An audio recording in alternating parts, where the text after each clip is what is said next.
जय हिंद दोस्तों, आज अपन लेके आए हैं सेकंड पेपर आर्मी क्लर्क के लिए। पिछले पेपर था उसमें हमने एक्सप्लेन किया था और हमारी नो टाइम वेस्ट क्लास होती है जिसमें हम कोई भी एक्स्ट्रा टाइम आपका खर्च नहीं करेंगे। जो भी क्वेश्चन आएंगे वो सटीक ऐसे क्वेश्चंस हम लेके आए हैं पेपर के लिए, और ना केवल आर्मी के लिए, जिन भी एग्जाम्स में इंग्लिश आती है उन सबके लिए बहुत ही इंपॉर्टेंट क्वेश्चन है और पूरा एक्सप्लेन करके हम लोग उसको कर रहे हैं। तो अपन बिना टाइम वेस्ट किए अपना अगला पेपर सोल्व करते हैं। और ये इंग्लिश के लिए बहुत ही इंपॉर्टेंट क्लास है। जिन बच्चों को इंग्लिश वीक है या इनको प्रॉब्लम हो रही है, बहुत ही शॉर्ट मेथड में आपको बहुत कम मटेरियल के अंदर इतने सारे क्वेश्चंस मिलेंगे कि आपको एग्जाम फाइट करने में कोई दिक्कत नहीं आएगी। तो आज हम स्टार्ट करते हैं next paper army clerk second. नाम आर्मी क्लर्क का है, लेकिन आप नेवी, एयरफोर्स, एसएससी वगैरह इन सब की एग्जाम्स के लिए इंग्लिश इससे प्रिपेयर कर सकते हैं। तो पहला हमारा क्वेश्चन है, fill in the blanks with suitable article. आप लोग अपना दिमाग लगाइए। पहला क्वेश्चन है, my father went to school to deposit my fee. ये प्रश्न है, इसमें अपने को स्कूल के साथ आर्टिकल भरना है। आप सभी लोग अपने दिमाग में लगा लीजिए आपका आंसर क्या होगा। तो मैं आपको एक्सप्लेन कर दूं, school is social place. Social या पब्लिक प्लेस जितने सारे हैं, school, hospital, railway station, bus stand, इन सब के लिए अपने को एक छोटा सी चीज ध्यान रखनी है कि इनके अपने पास दो पर्पज होते हैं, दो उद्देश्य होते हैं। पहला उद्देश्य होता है जिस काम के लिए बने होते हैं, जैसे स्कूल है पढ़ने या पढ़ाने के लिए बनती है, हॉस्पिटल इलाज के लिए, रेलवे स्टेशन ट्रेन पकड़ने के लिए, बस स्टैंड है बस पकड़ने के लिए होती है। तो ये सारे पर्पज उनके, गार्डन घूमने के लिए होता है, मंदिर, मस्जिद, चर्च, गुरुद्वारा सब पूजा पाठ के लिए होते हैं। तो यदि ये उस उद्देश्य के लिए यूज हो जिसके लिए बने हैं, जैसे स्कूल पढ़ने या पढ़ाने के लिए, तो आर्टिकल द का इस्तेमाल हम नहीं करते हैं। और यदि हम किसी दूसरे उद्देश्य के लिए बात करें तो आर्टिकल द का यूज करते हैं। तो हमारा प्रश्न है, my father went to school to deposit my fee. तो यहाँ पे हमने आर्टिकल का इस्तेमाल करना, द का। तो हमारा आंसर होगा article the, to the school to deposit my fee. अब अगर यहाँ पे सवाल ये होता कि we go to school at 10 o'clock, हम 10 बजे विद्यालय जाते हैं, तो बेटा दा का यूज नहीं करते हम। क्यों? क्योंकि हमारे पास सिंपल सी बात है कि उसका प्रारंभिक उद्देश्य 10 बजे कौन जाता है, या तो पढ़ने वाला जाएगा या पढ़ाने वाला जाएगा। आप कहोगे my mother goes to temple every morning, तो टेम्पल के साथ दा का यूज नहीं होगा, क्योंकि रोज जाती है तो इसका मतलब पूजा पाठ के लिए जाती होंगी। लेकिन अपन बात करें कि some thieves entered the temple last night, तो दा का यूज होगा, क्योंकि ये इसका सेकेंडरी उद्देश्य हो गया।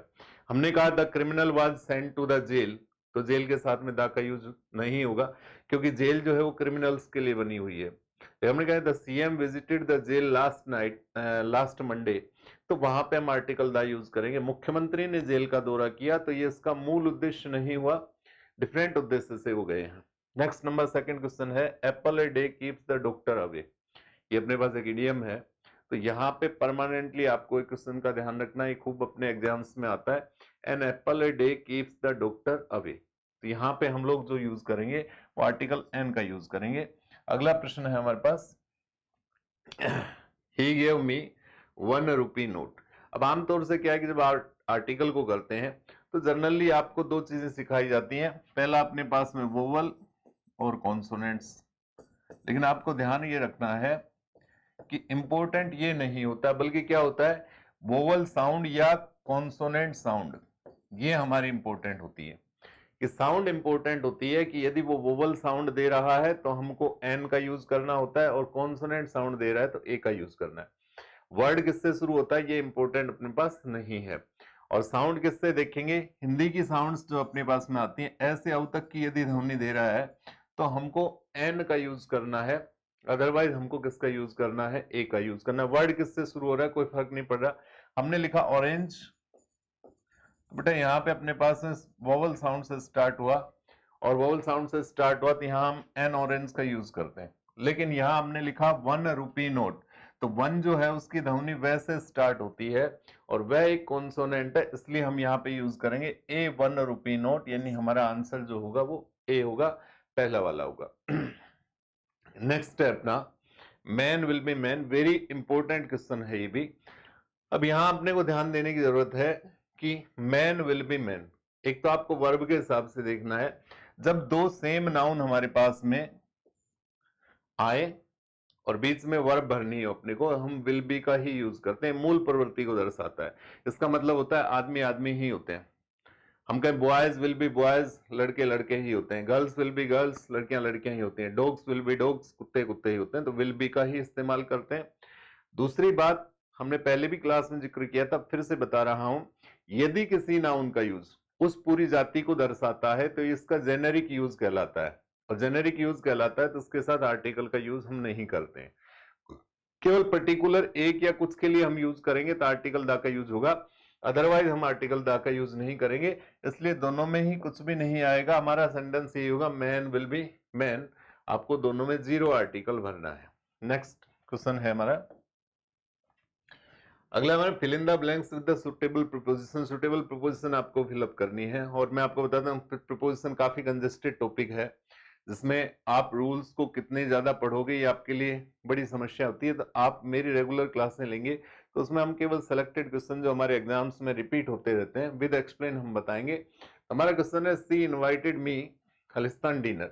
अब यहाँ ध्यान ये रखना है अपने को, प्रीपोजिशन जो है वो 2-3 प्रकार से हम लोग हमारे क्वेश्चन आते हैं। पहला, हमारे एग्जाम में फिक्स प्रीपोजिशन आती है। फिक्स प्रीपोजिशन से मतलब है, जैसे यहाँ हमारे पास इनवाइट वर्ब आई, इनवाइट के साथ फिक्स है कि इनवाइट के साथ हमेशा टू का ही इस्तेमाल होता है, वी यूज ओनली टू। जैसे एग्री है तो एग्री के साथ हम विद का यूज करते हैं, एग्री टू का यूज करते हैं।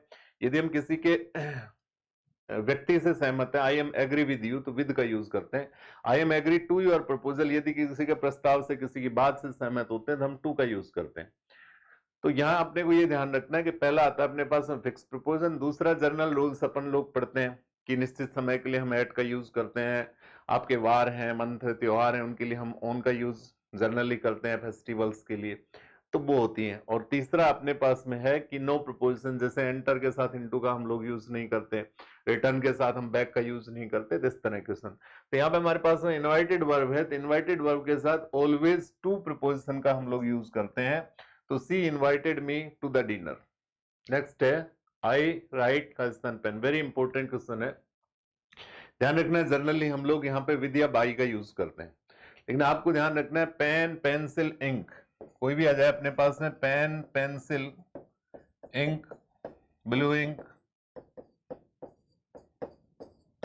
रेड इंक जो भी आ जाए अपने पास में, तो इनके साथ प्रपोजिशन आपको इनका यूज करना है, इन पेन इन पेंसिल, क्योंकि ये स्याही के अर्थ में आती है, तो आप लोगों को यहाँ पे इन प्रपोजिशन का यूज करना है। हाँ, यदि यहाँ पे हमारे पास में ए पेन या ए पेंसिल ये वाला होता हमारे पास में, तो विद का यूज करते, विद ए पेन या विद ए पेंसिल का हम लोग यूज करते हैं। ध्यान देना अपने को कि इनके साथ जनरली हम इनका यूज करेंगे डेफिनेटली, और यदि यहाँ पे अपने पास ए पेन या पेंसिल आता है तो अपने को विद का।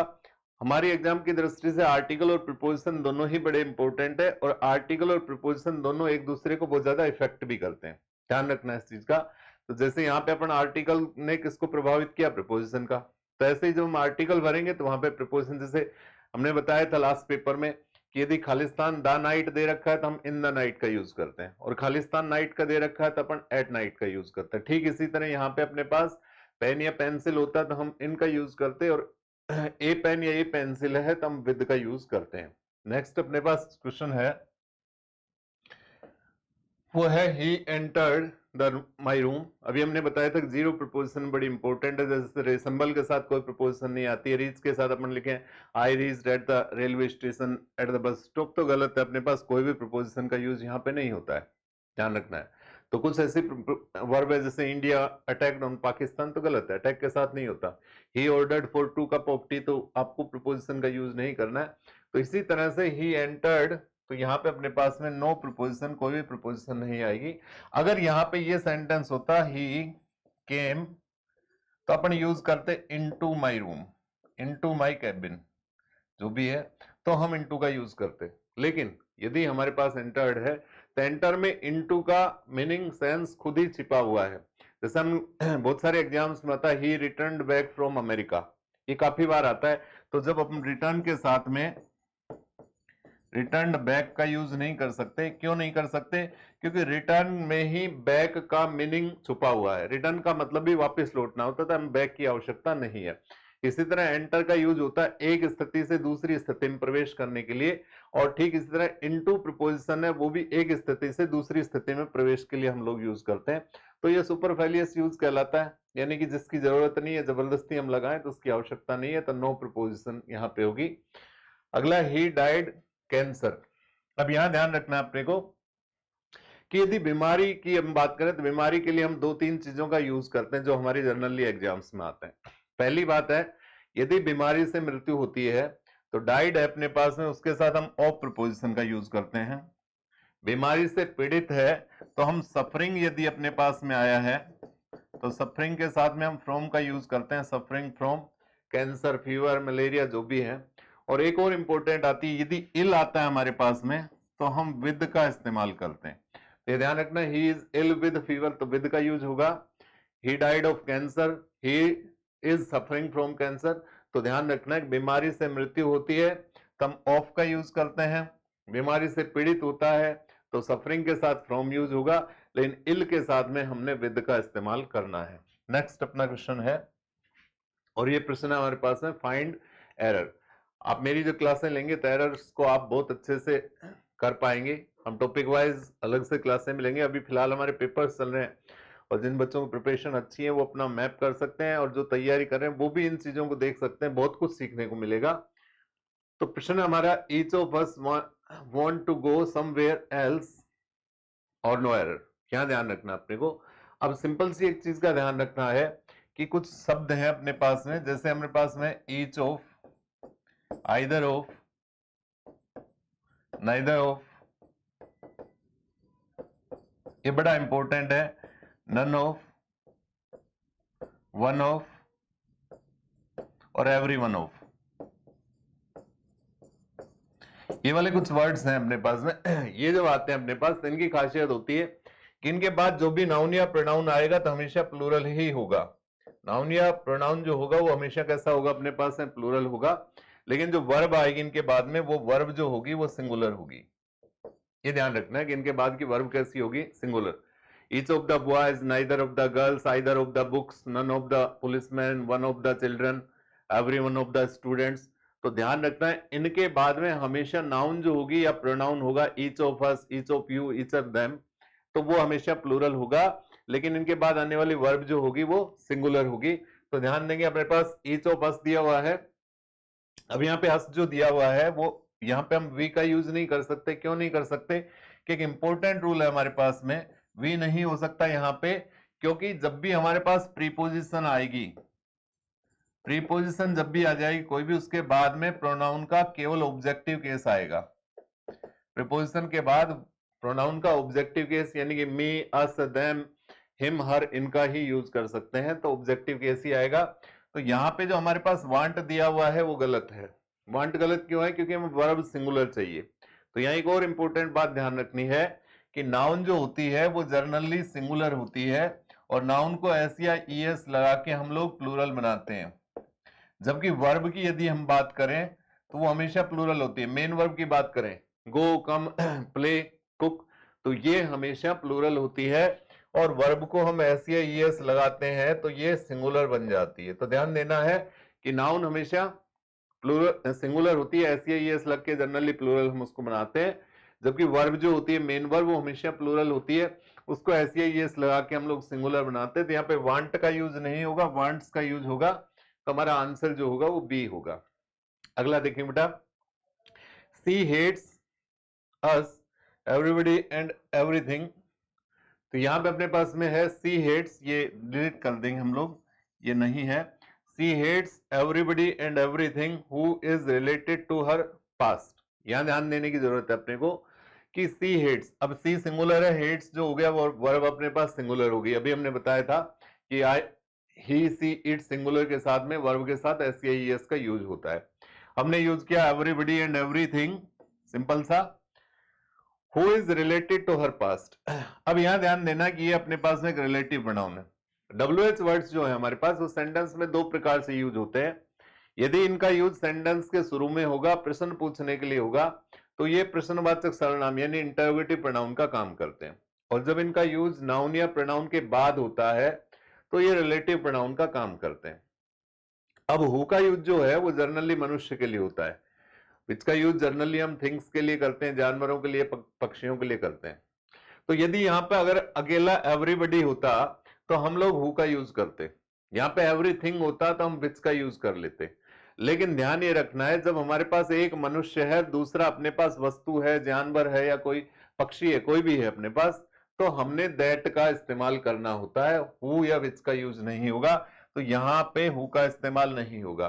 जैसे एक एग्जांपल हम लोग देखते हैं, मान लीजिए हमारे पास में होता the boy and the dog who were crossing the road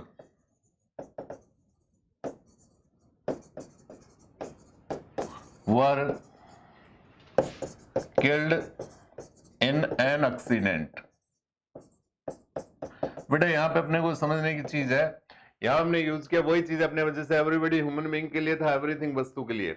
यहां पे हमने the boy and the dog who are crossing the road were killed in an accident, लड़का और कुत्ता जो सड़क पार कर रहे थे वो एक्सीडेंट में मारे गए। तो यहाँ पे अगर अकेला बॉय होता तो हम लोग हु का यूज करते हैं, और यहाँ पे अकेला डॉग होता तो हम विच का यूज कर लेते। लेकिन जब हमारे पास में एक ह्यूमन बीइंग हो गया, दूसरा एनिमल हो गया, तो यहाँ पे हम हु का यूज नहीं करेंगे, विच का यूज नहीं करेंगे, केवल दैट का ही हमने इस्तेमाल करना। आई थिंक समझ में आया होगा आपको ये। नेक्स्ट हम क्वेश्चन लेते हैं, अगला है if she calls me I would go to her home. अब यहाँ पे हमारे पास एक चीज का ध्यान रखना, आप लोगों ने कंडीशनल सेंटेंस भी पढ़े होंगे, और वैसे भी जनरली एक चीज बता देता हूं, जब हमारे पास दो सेंटेंस किसी कंजक्शन से जुड़े होते हैं, क्लास में तब्दील हो जाते हैं, आपको ध्यान ये रखना है कि हमारे पास जनरली तीन टेंस है, और तीन टेंस कौन कौन से अपने पास है, प्रेजेंट, पास्ट और फ्यूचर। सभी लोग जानते होंगे प्रेजेंट, पास्ट एंड फ्यूचर। तो यहां पे एक चीज का ध्यान रखना है, प्रेजेंट का और फ्यूचर का अपना कॉम्बिनेशन है। प्रेजेंट के बाद दूसरा सेंटेंस है, उसमें प्रेजेंट भी आ सकता है, फ्यूचर भी आ सकता है, और फ्यूचर के बाद भी प्रेजेंट या फ्यूचर दोनों में से कोई एक आ सकता है। परंतु यदि एक पार्ट में पास्ट टेंस दिया हुआ है तो दूसरे पार्ट में निश्चित रूप से पास्ट टेंस का ही यूज होगा, दूसरा टेंस यूज नहीं होगा। अब जनरली अपन प्रेजेंट में तो जानते हैं कि वर्ब की फर्स्ट फॉर्म है, फर्स्ट फॉर्म के साथ एस या ईएस है, डू डज है, इज एम आर है, हैज हैव बीन, ये वाले हैं। पास्ट में अपन जाते हैं तो डिड है, सेकंड फॉर्म है, वाज वर है, हैड बीन है। साथ ही मॉडल्स में ध्यान ये रखना है कि शैल, विल, कैन और मे, ये मॉडल्स की प्रेजेंट फॉर्म कहलाती है। शुड, वुड, कुड, माइट जो है वो अपने पास में इनकी पास्ट फॉर्म कहलाती है।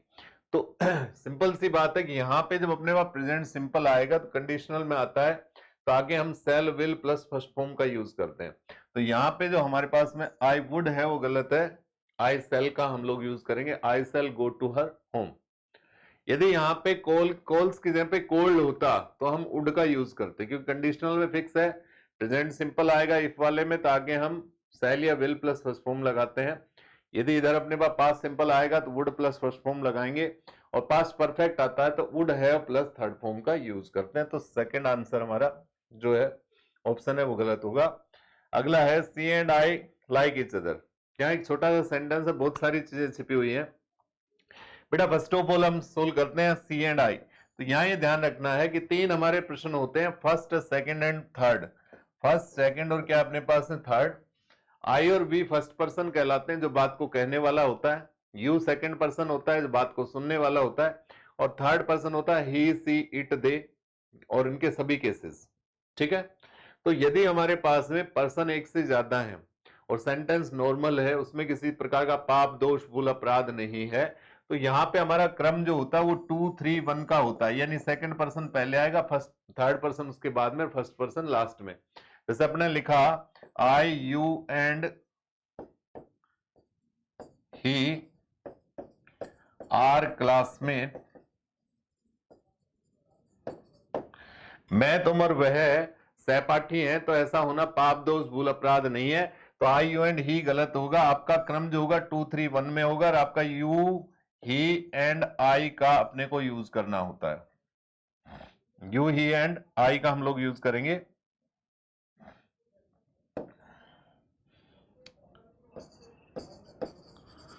आई का यूज हमने करना है। तो इसी तरह ये अपने पास क्रम सही है, सी एंड आई, कोई दिक्कत नहीं है। अब यहाँ पे दो जुड़ गए अपने पास, एंड से जैसे ही दो प्रोनाउंस को जोड़ते हैं कोई अपवाद नहीं है, वर्ब प्लूरल आएगी। तो यहाँ पे लाइक का यूज करेंगे हम, लाइक्स का यूज नहीं करना है। अगला है ईच अदर। यहाँ पे हमारे पास में ईच अदर का यूज और वन अनदर का यूज आता है, दोनों का मतलब एक दूसरे होता है। ईच अदर दो के लिए आता है और वन अनदर दो से ज्यादा के लिए। अब यहाँ पे अपने पास सी एंड आई कितने लोग हो गए, दो ही हुए, तो इसका मतलब ये भी सही है। तो हमारा आंसर जो होगा नो एरर। और ये ध्यान रखना है अपने को, दिक्कत यही आती है कि केवल एरर ढूंढनी हो तो हम लोग फाइंड कर सकते हैं, लेकिन जब एरर के साथ में नो एरर का भी ऑप्शन अपने पास में आता है, यानी कि हो सकता है पूरा सेंटेंस सही भी हो, तो ये भी ध्यान रखना है कि सेंटेंस में नो एरर भी हो सकती है, तो डी हमारा आंसर होगा, यानी कि नो एरर। नेक्स्ट है, choose the nearly similar word in the meaning. Meaning में जो भी सिमिलर है, अभी यहां आपको ध्यान देना है कि एंटोनिम्स और सिनोनिम्स में जनरली एक चीज का ध्यान रखना है कि इस तरह लिखा मिलेगा आपको कि नियरली सिमिलर मीनिंग बताना आपको, या सिनोनिम आपको बताना है, या सेम वर्ड बताना है, सबका मतलब एक ही है। काम एक शब्द है, काम का मतलब होता है अपने पास में शांत।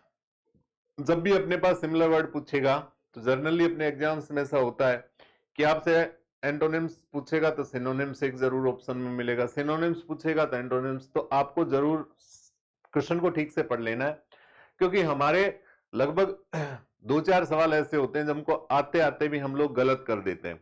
ये विशेष रूप से ध्यान रखने की जरूरत है। प्रश्न में पूछा जाता है कि इनमें से कौन सा क्वेश्चन, कोई भी अपने पास जीके में आ गया, इंग्लिश में आ गया, कि इनमें से कौन सा इसका अपोजिट नहीं होगा, और हमारे पास पहला ही अपोजिट का ऑप्शन है और उसको हम टिक कर देते हैं। या इनमें से कौन सा मुगल काल से संबंधित नहीं है, और अपन मुगल काल से संबंधित वाला पहला ही ऑप्शन टिक कर दे।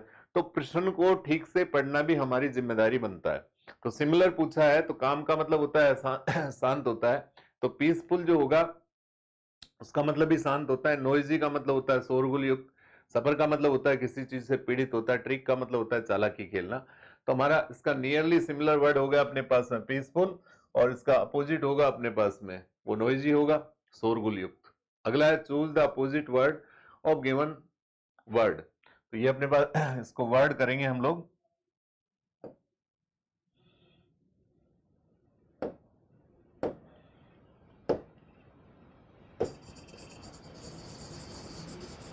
तो यहां पे हमारे पास ये वर्ड है, गिवन वर्ड बताना है अपने को, यानी कि ये जो वर्ड दिया गया है इसका अपने पास में अपोजिट वर्ड हमको देना है। जैसे स्वीट का मतलब होता है अपने पास में मीठा। अब आपको इन दो शब्दों में भी ध्यान रखना है, स्वीट और स्वीट्स। ध्यान रखना है कि स्वीट जो है वो एडजेक्टिव है, स्वीट का मतलब होता है मीठा, और स्वीट्स जो है अपने पास में वो नाउन है। स्वीट्स का मतलब होता है मिठाई। आपने देखा होगा दुकानों के ऊपर जो मिठाइयों की दुकानें होती हैं उन पर लिखा होता है स्वीट्स होम। तो स्वीट्स का मतलब होता है मिठाई, और स्वीट का मतलब होता है मीठा। स्वीट एडजेक्टिव है और स्वीट्स जो है वो नाउन है। तो स्वीट जो है उसका अपोजिट बताना है। तो वेस्ट का मतलब होता है जो बेकार होता है। बेटर का मतलब होता है कड़वा। साल्ट साल्ट का मतलब होता है, साल्टी का मतलब होता है सिंपल सा तो नमकीन हो। और टेस्टी का मतलब स्वादिष्ट। तो मीठा का अपोजिट होता है अपने पास में बीटर, कड़वा, मीठा यानी कि कड़वा। तो हमारा बीटर जो होगा इसका एंटोनिम्स होगा। नेक्स्ट क्वेश्चन है हमारे पास नॉलेज। नॉलेज का अपने को बताना है सिनोनिम। तो यहां पे आपको ध्यान देना है कि सिंपल सा आपसे पूछा क्या गया था पहले क्वेश्चन में कि चूज द अपोजिट वर्ड अपने को बताना है। अब यहाँ पे अपोजिट वर्ड बताना है तो यहाँ पे नॉलेज दिया हुआ है। नॉलेज का मतलब होता है ज्ञान। तो यहाँ पे पहला अपने पास है इंटेलिजेंट। इंटेलिजेंट का मतलब होता है बुद्धिमान। ऑप्शनल का मतलब होता है जो आपके लिए कंपलसरी नहीं हो। कंपलसरी का अपोजिट ऑप्शनल वर्ड है। इग्नोरेंस। इग्नोरेंस का मतलब होता है अज्ञान। वाइजली क्या होता है अपने पास है बुद्धिमत्तापूर्ण। तो यहाँ पे नॉलेज का अपोजिट जो होगा वो क्या होगा अपने पास में इग्नोरेंस होगा। नॉलेज का अपोजिट जो है वो क्या होगा इग्नोरेंस होगा। इंटेलिजेंट जो है, वाइजली जो है, वो लगभग इसके नियरली मीनिंग्स में आते हैं। अगला rearrange the sentence, very important. Sentence को अरेंज करना बार बार हमने बोला है कि स्पेशली हम क्लास भी लेके आएंगे जिसमें केवल हम पीक्यूआरएस की और पैसेज की बात करेंगे, विशेषकर आर्मी से रिलेटेड, आर्मी का एग्जाम हो, नेवी का, एयरफोर्स का। तो बच्चे पीक्यूआरएस में और पैसेज में बड़ी दिक्कत महसूस करते हैं। तो हम लोग बहुत इजी मेथड से आपके लिए पीक्यूआरएस और पैसेज लेके आएंगे, किस तरह आप उसको आसानी से सोल्व कर सकते हैं।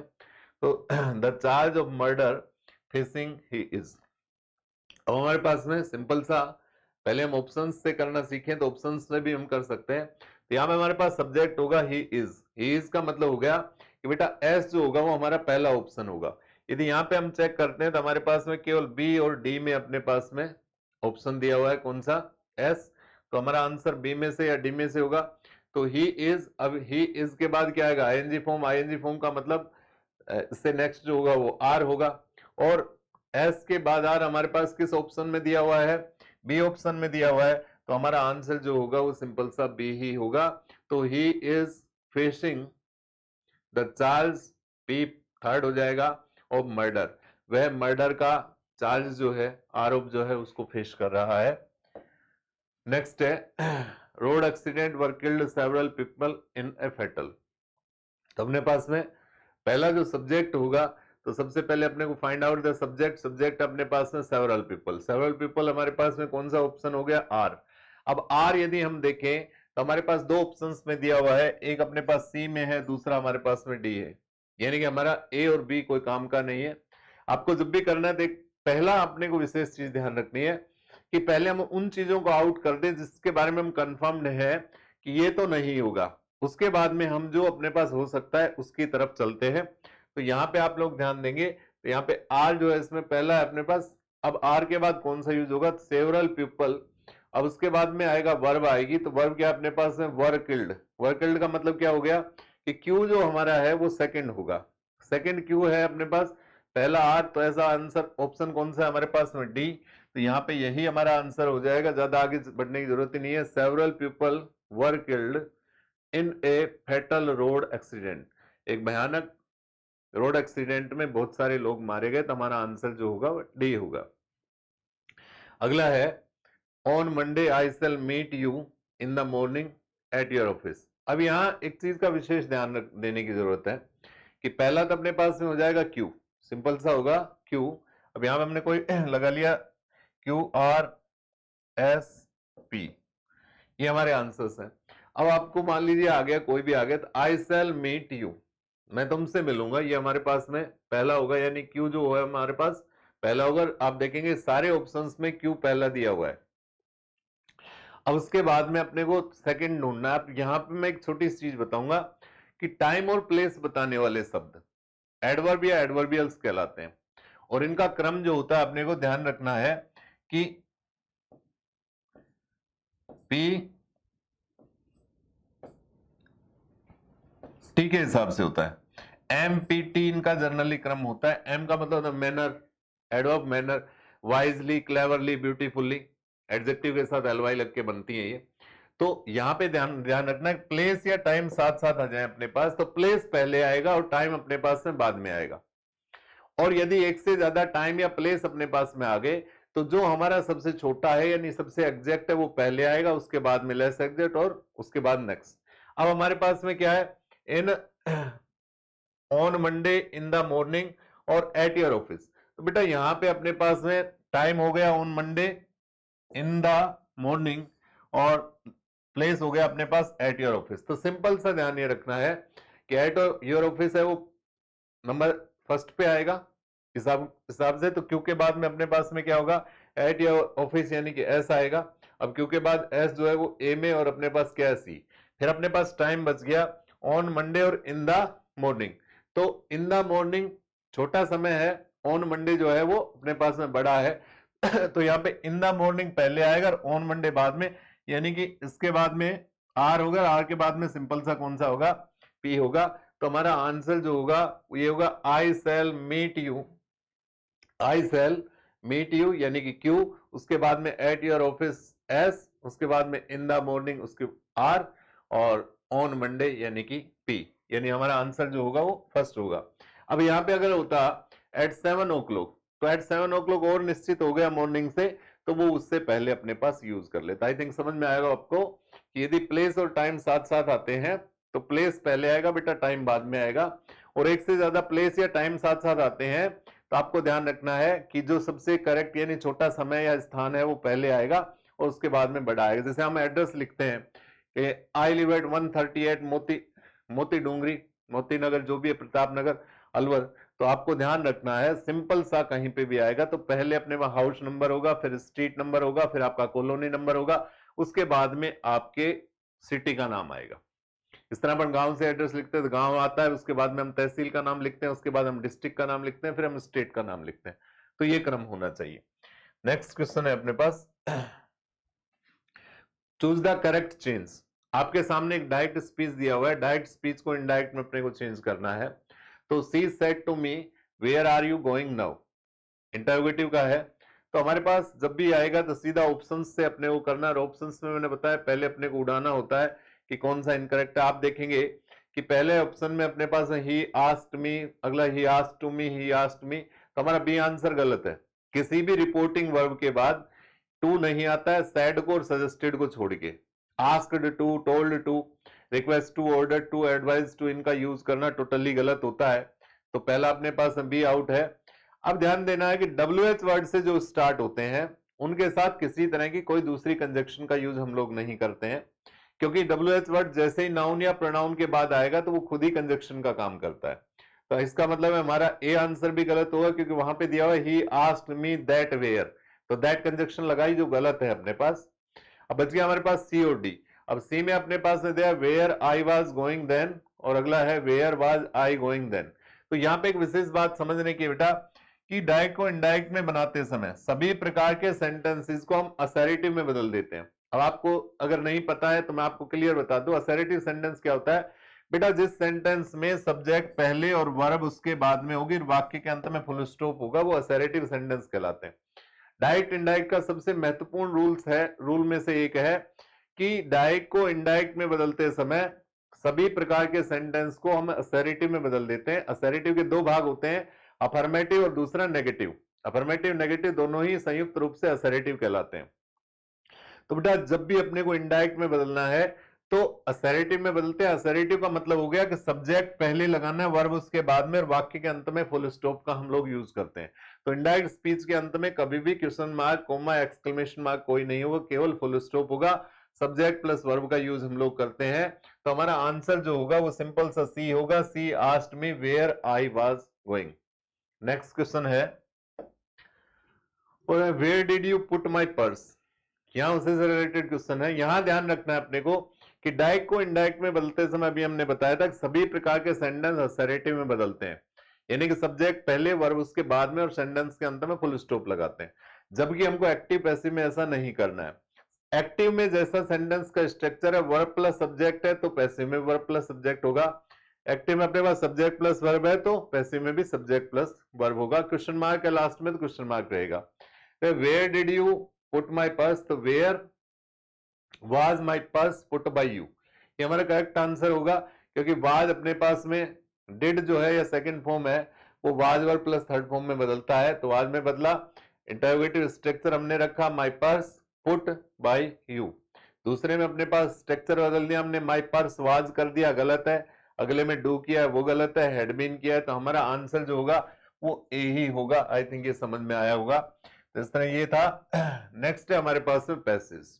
लास्ट बहुत सारे बच्चों ने पिछले पेपर में लिखा भी था कि सर 2 पैसेज आते हैं। बेटा मैं सब जानता हूं कि 2 पैसेज आते हैं आर्मी में, TQRS का बड़ा इंपॉर्टेंस। हम स्टार्टिंग पेपर्स में ज्यादा ग्रामेटिकल पोर्शन को और उसको ज्यादा हाईलाइट, क्योंकि पैसेज केवल हमें करने का एक ट्रिक चाहिए। हम 2 या 3 डालें उससे कोई फर्क नहीं पड़ेगा, तो हम एक्स्ट्रा क्वेश्चंस करवाने के लिए पैसेज केवल एक ही डाल रहे हैं। अब स्टार्टिंग में हम ज्यादा फोकस करेंगे आपका ग्रामेटिकल पोर्शन में, ज्यादा से ज्यादा क्वेश्चन आप सीख जाएं जिससे आपको फायदा हो। पैसेज आपको बुक्स में भी खूब सारे पैसेज का, तो सिर्फ आपको एक तरीका पता होना चाहिए, इसलिए हमने एक ही पैसेज डाला है जिससे आपकी प्रैक्टिस होती रहे। हम तरीका बताएंगे, उससे आप जितने चाहें उतने पैसेज करिए, इजी गोइंग हो जाएगा।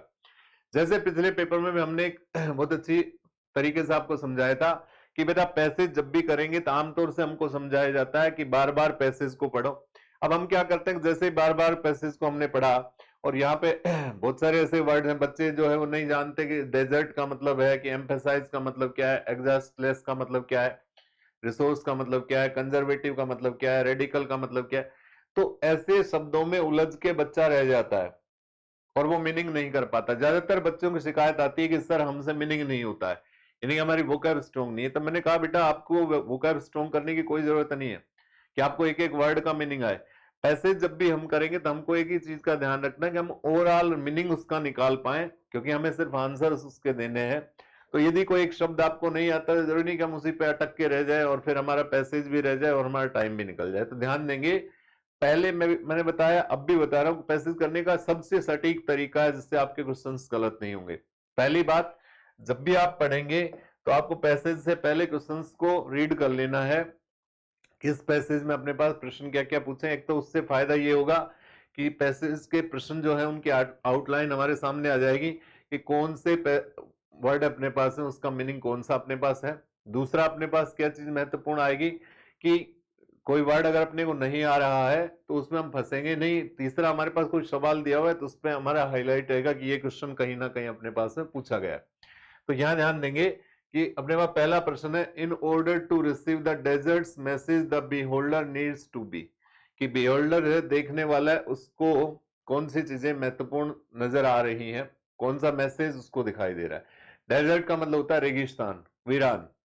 अगला है, दूसरा प्रश्न हमारे पास दिया हुआ है, the desert is unique among landscape in that it encourage only. तो ध्यान देना है कि डेजर्ट रेगिस्तान जो है वो बाकी लैंडस्केप धरातल पे और है नदी नाले पर्वत उनसे अलग कैसे है, ये किस तरह से आदमी को कुछ एक्स्ट्रा सिखाने की कोशिश करता है।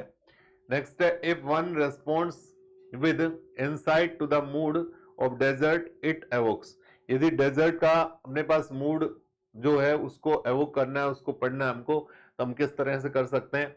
नेक्स्ट है अपने पास वो है, the writer calls the desert conservative rather than radical because it provides an environment, कि डेजर्ट को जो है रूढ़िवादी जो लगातार पुराने समय से चल रहा है उसकी जगह पे एक नया आपको आयाम देने की कोशिश कर रहा है, उससे रिलेटेड जो बताया है वो क्यों बताया है। नेक्स्ट है, what does the phrase it brings man up against his limitations, आदमी अपने लिमिटेशंस सीमाओं से बाहर कैसे आ सकता है, कुछ एक्स्ट्रा कैसे कर सकता है, उसके बारे में डेजर्ट ने कैसा बताया। तो हमारा पैसेज से जैसे हमने प्रश्न पढ़ने से पहले ही हमको ये सारी चीजें क्लियर हो गई।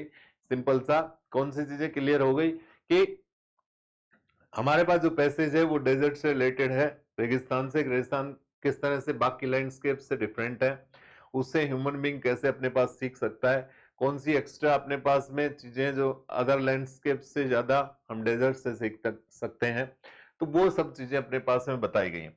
उसके बाद में क्या करना है, आपको सिंपल सा अपना पैसेज को रीड करना है। पैसेज को रीड करके उसके एक एक वर्ड को आपको निकालने की आवश्यकता नहीं है, बल्कि आपको आवश्यकता किस चीज की है कि आप लगातार पढ़े। To those who do listen the desert speaks of thing with emphasis is quite different from that of shore, the mountain, valley और the plains। डेजर्ट जो है वो डिफरेंट अपने पास चीजें बताता है जो अदर लैंडस्केप्स हैं अपने पास में, जैसे वैली है, माउंटेन्स है, सी शोर है, समुद्री तट है, प्लेन्स मैदान है, उनसे डिफरेंट क्या चीजें अपने पास दर्शाता है, तो उससे रिलेटेड अपने पास। तो इस पैसेज को अच्छे से पढ़ेंगे आप लोग, उसके बाद में आप लोग आंसर देंगे। तो इसके आंसर्स मैं आपके लिए छोड़ के जा रहा हूँ, और इसके आंसर्स जो हम नेक्स्ट हमारा जो वीडियो होगा उसके जो थर्ड हमारा पेपर होगा उसके साथ इसके आंसर्स बताएंगे। तो आप लोग इसको करके देखना जिस तरह से मैंने मेथड बताया है, और जब आप अच्छे से कर पाएंगे तो इसके आंसर्स वहां पे मैच करेंगे कितने में से कितने क्वेश्चंस कर पाएंगे। तो इस तरह से हमारा ये पेपर था, इसमें हमने बहुत सारी चीजें एक्सप्लेन करी। तो इसी तरह के वीडियोस जो है वो रेगुलर आपको पेपर्स जो है मिलते रहेंगे, एक अच्छी क्वालिटी और विदाउट टाइम। आपको बहुत सारी यूट्यूब चैनल्स पे मिलेगा कि बहुत सारा टाइम स्पेंड करते हैं या वाहियात की बातें करके, वाहियात का एक्स्ट्रा अपने पास मटेरियल दे करके हमारा टाइम वेस्ट किया जाता है। तो ऐसा कुछ भी नहीं, हम जब भी बात करेंगे स्टार्टिंग से लास्ट तक केवल आपकी पढ़ाई की बात करेंगे, और जो भी एक्स्ट्रा आपके महत्वपूर्ण सजेशंस हैं वो आप मैसेज बॉक्स में डाल सकते हैं, आपके क्वेश्चंस जो है मैसेज बॉक्स में डाल सकते हैं, और अपने पेपर्स को रेगुलर करिए। मिशन डिफेंस एकेडमी अलवर अपना यूट्यूब चैनल आपको रेगुलर रूप से पेपर्स और स्टडी मटेरियल प्रोवाइड करवाता रहेगा। Thanks all of you.